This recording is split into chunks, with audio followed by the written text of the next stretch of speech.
It was a dark and stormy night, and all about the Magnolia Theater, the actors were disappearing. And then there were none. I'm Lenny Scovel, and this is Stages.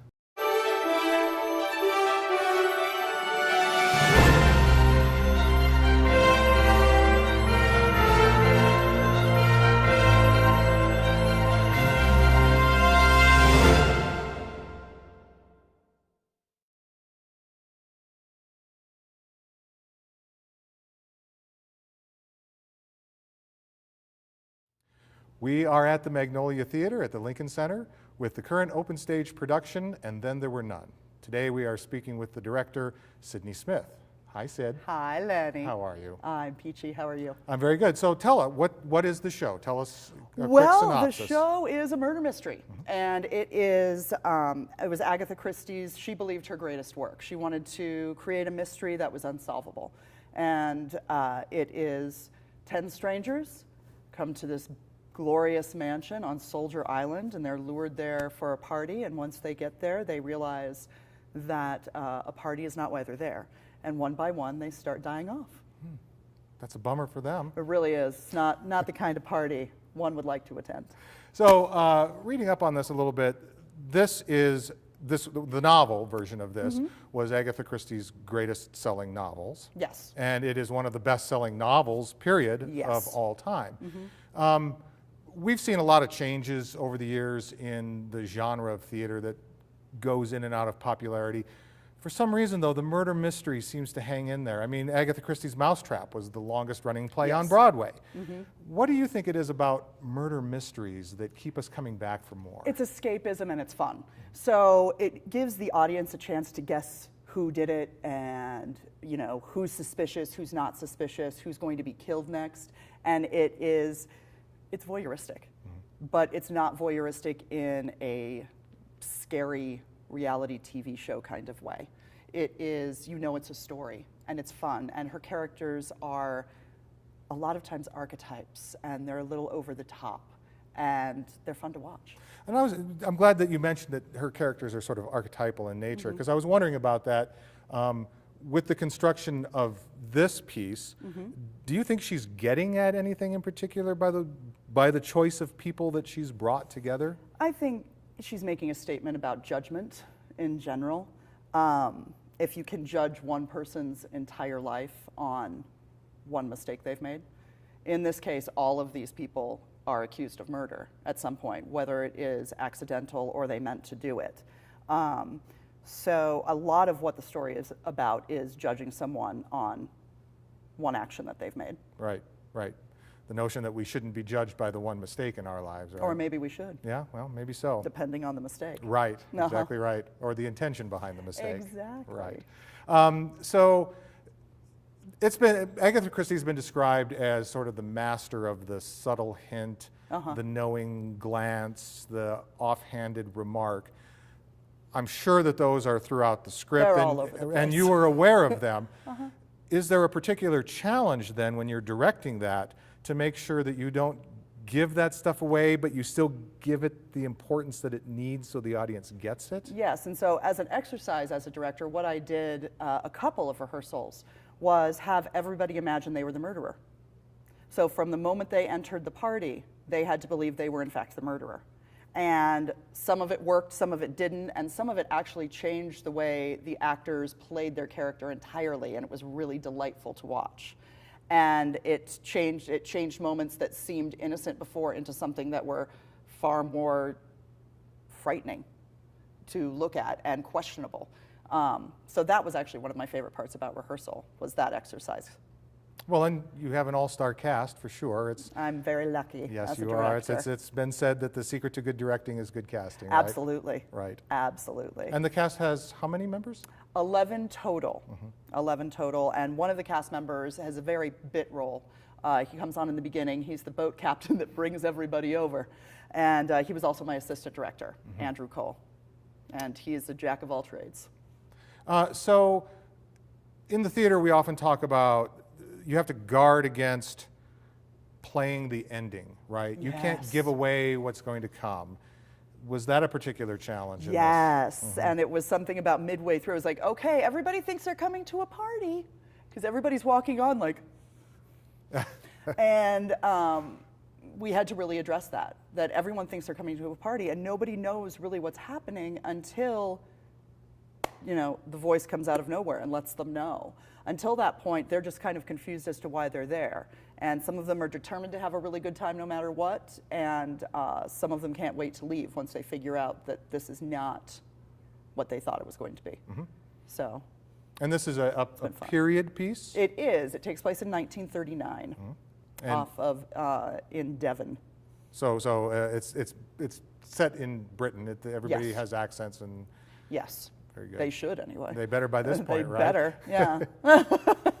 Hang on, sorry. I was going to look at my notes real quick. So, with your cast of 10, did any of them have any special challenges that they had to face in coming All into? of them have special challenges. They're actors. Yes. No, I'm an actor too. I can say that.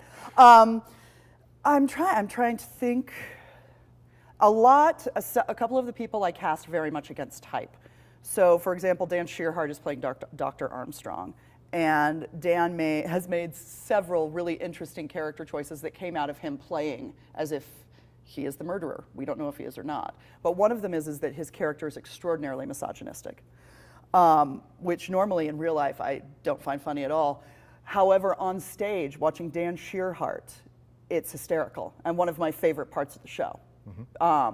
And it's those type of things that created challenges. So in the moments when one character had to be really mean or, in somebody's face, and that actor couldn't understand why they had to be that way because they had interpreted the character another way. And we really had to work through the idea that the idea you have of this character or of a human being in general can change at the drop of a hat, because that is what is interesting about human nature.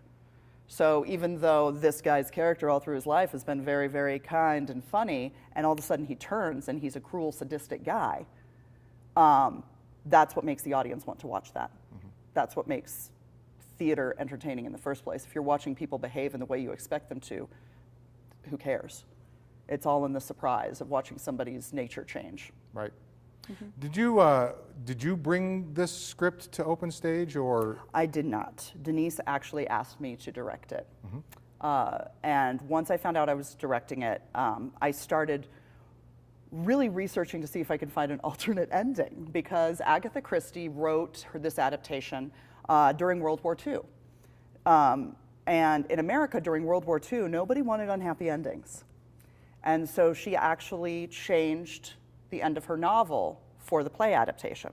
And I never liked it because it just was incongruous to the rest of the show. And so upon my research, I discovered that Agatha Christie's great-grandson, after going through her letters at that time, discovered she had in fact wanted to do the ending from her book. And so he commissioned in 2015 someone to write an alternate ending for the play in the same style as the book, with the original ending. And that's the ending we're using. Oh, very good. Yes. Good. So there's that. So even if you've seen this production before, maybe you've not seen this production before. Exactly. Excellent. Any other stories from the process? How do you? What's your process for working with your designers, for instance? So you've got a concept for the play, and obviously there are elements of the script that are going to demand certain things. Right. But then you get to make stylistic changes as you go through. Well, I'm very lucky also with my production team. So I have an amazing design and production team for this show. James Brookman designed the set, and when he found out I was directing the show, he actually approached me and he said, I already have ideas for the design of the set and how the figures can work and how they can break on stage every night. And his wife, Carla Brookman, she handled all of the props and made the bear rug. And our builder, Tom D'Albulgaria, is also incredible. And all of these people have also worked with OpenStage since the 70s. Right.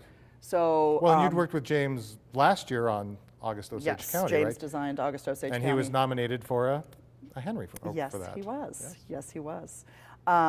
So ultimately, what I do as a director, I know acting. I don't profess to be an expert with set design or any of that. And that's why I like to hire people who really are and know what they're doing. So then they can come in with their designs and I can say, that's great, oh, this will work, well, this is what I was thinking about this. And it really is a collaborative process as opposed to me telling everybody what to do. So in an ideal world, what is it that you'd like the audience to come away with after they walk out of here? I just want everyone to have fun. It was so great seeing audiences watch this for the first time and seeing people jump in their seats and ooh and oh, and having a little boy run up to me at one of the intermissions and let me know that he thought it was the butler. In fact, he was sure of it. Well, everybody knows the butler did it. Exactly. And mostly I just want everyone to have fun. Murder mysteries are fun, and it takes you out of your own life because, you know, you get to watch and guess. And I played Clue my entire life growing up, and it was still one of my favorite things to do is to figure out who did it. Mm-hmm. So that's what I want the audience to do, have fun. Right. And even given all that, is there any moral to the story? Is there any... Don't do bad things.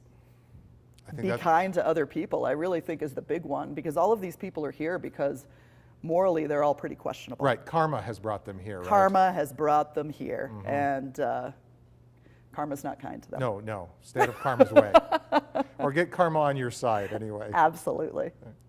Well, the play runs through April 28th. April 28th, here at the Lincoln Center, Magnolia Theater, OpenStage.